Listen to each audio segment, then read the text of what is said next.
Hello everyone, welcome back to my second channel, welcome back to Jack in the Books. And welcome back to me, Dakota Warren.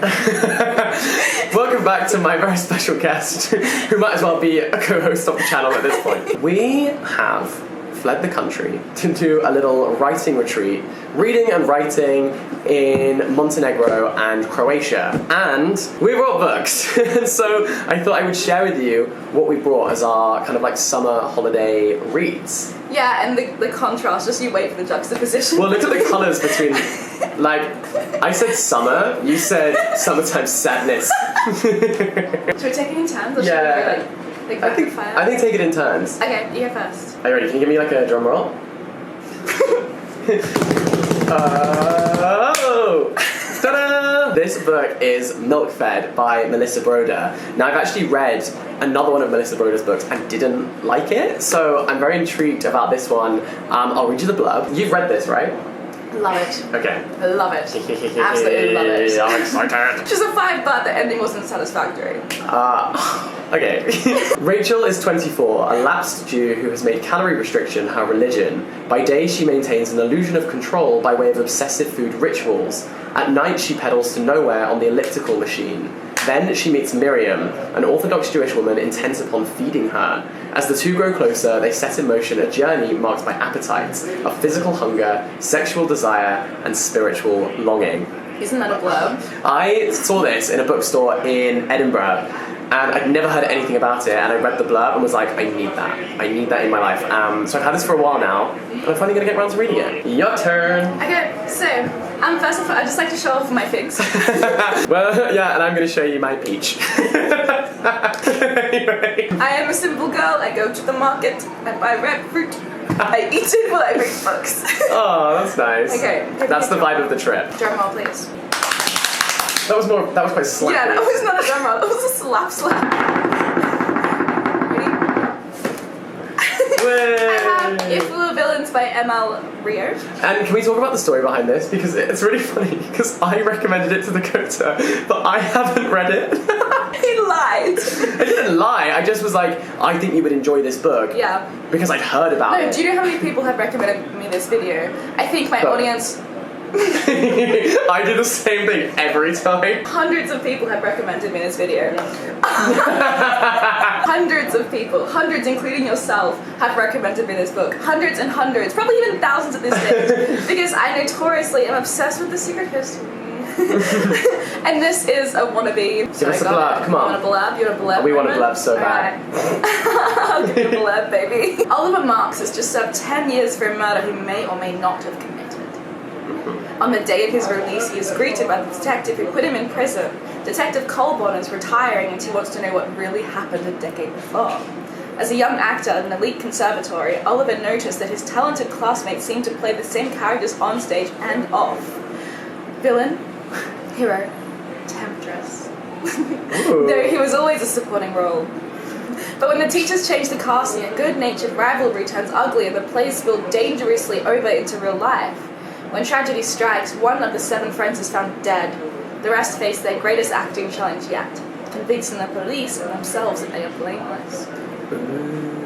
Yeah, so basically Secret History, but instead of like Greek classics, it's acting, it's like Shakespearean. Okay, cool. My next book is Fate by Jorge Consiglio, translated by Carolina Orloff and Fiona Petch. I sent this by Charco Press, and not gonna lie to you, I'm literally reading this because I love the cover. So, Normalize cover shopping. the novel focuses on a group of characters who are all in different ways endeavouring to take control of their fate. Their desire to lead a genuine existence forces them to confront difficult decisions and to break out of comfortable routines. Carl and Marina have been together for 10 years and have a young son, Simon. Carl is a German-born oboist at Argentina's National Orchestra. Like, plays the oboe. Whoa! Yeah. I don't know what an oboe is, Can we always insert... Yeah, because I went like this, but I don't know what an oboe actually is. Do you know what an oboe is? I've never heard of it in my life. And I'm not ashamed to admit it. Oh, it's like a wind instrument. Like a clarinet, kind of.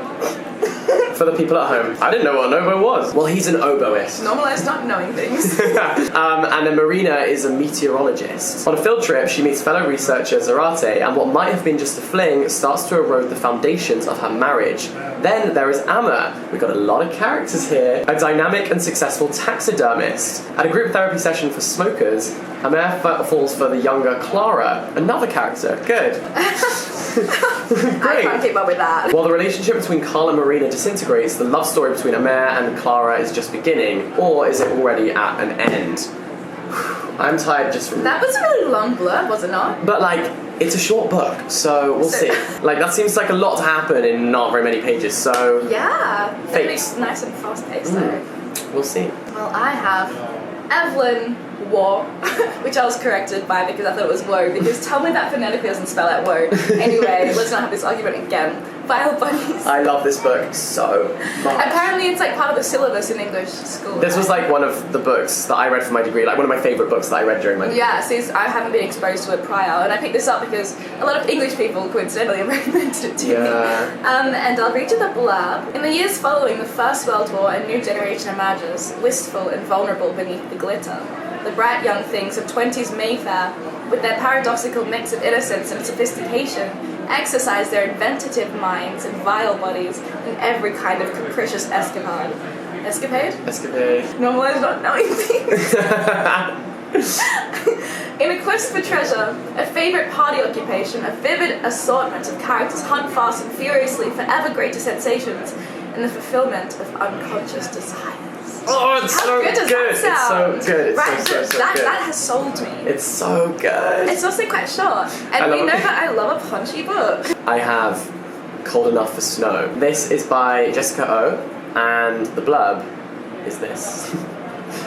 A mother and daughter travel from abroad to meet in Tokyo. They walk along the canals through the autumn evenings, escape the typhoon rains, share meals in small cafes and restaurants, and visit galleries to see some of the city's most radical modern art. All the while, they talk about the weather, horoscopes, clothes, and objects, about family, distance, and memory. But uncertainties abound. Who is really speaking here? Is it only the daughter? And what is the real reason behind this elliptical, perhaps even spectral journey? At once a careful reckoning and an elegy, Cold Enough for Snow questions whether any of us speak a common language, which dimensions can contain love, and what claim we have to truly know another's inner world. That's pretty cool. I really like that. Who writes these blurbs? Because I want to meet them and give them a snog. I was going to ask for them to write my blurb, but yeah, I'll kiss them too. Sure, I'll do. Whoever wrote this deserves a little kiss on the cheek. See, I've got an issue here. This doesn't actually have a blurb. Oh, it doesn't? You know when it's a classic and it's just so renowned? They're like, if you know, you know. It's just a bunch of it's just a bunch of reviews, so should I just read all the reviews? Also, this is my book. It's Perfume by Patrick Suskind? Yeah. Suskind? Suskind, it's got a little... Oh, does it? Suskind. Mm-hmm. Can I first show you foremost? This is like old. Oh. Oh, yeah. Right? There's something that's different about like generations old books. But so this has 3 letters. So this has been like thrifted and recycled 3 times. So I've got one letter, I've got another letter. And that's just like, I just love that. It's like generational love. Like, how many people have loved and adored this book and passed it on to the next? I will never get rid of any of my books. Couldn't be me though. Yeah, couldn't be me. When do you reckon the first one was written? I should look up a blurb, shouldn't I? Do you reckon the people who this was originally given to have died?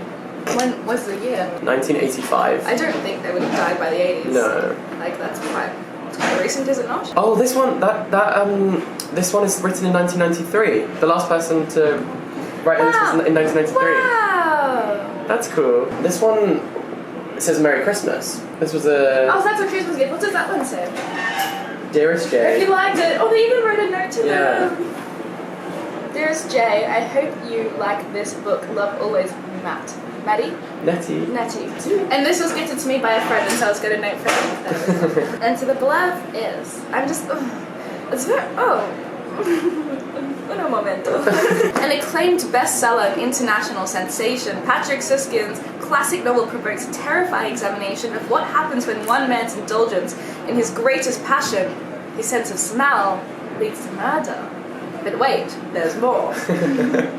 In the slums of 18th century France, the infant Jean-Baptiste is born with one sublime gift, an absolute sense of smell. As a boy, he lives to decipher the odours of Paris and apprentices himself to a prominent perfumer who teaches him the ancient art of mixing precious oils and herbs. But his genius is such that he is not satisfied to stop there, and he becomes obsessed with capturing the smells of objects such as brass doorknobs and fresh-cut wood. Then one day, the inevitable, he catches a hint of a scent that will drive him on an ever more terrifying quest to create the ultimate perfume, the scent of a beautiful young virgin. Oh. Told with dazzling narrative brilliance, Perfume is a hauntingly powerful tale of murder and sensual depravity. Whoa. So, right? This is right up my alley. Perfect. I hope we're seeing. Yeah. Okay, I'm nervous about being on a trip with you. This book is called None of This Is Serious. This was sent to me by the author. I like that cover. Yeah, it's fun, right? The author's name is Catherine Prasivka. Dublin's student life is ending for Sophie and her friends. They've got everything figured out, and Sophie feels left behind as they all start to go their separate ways.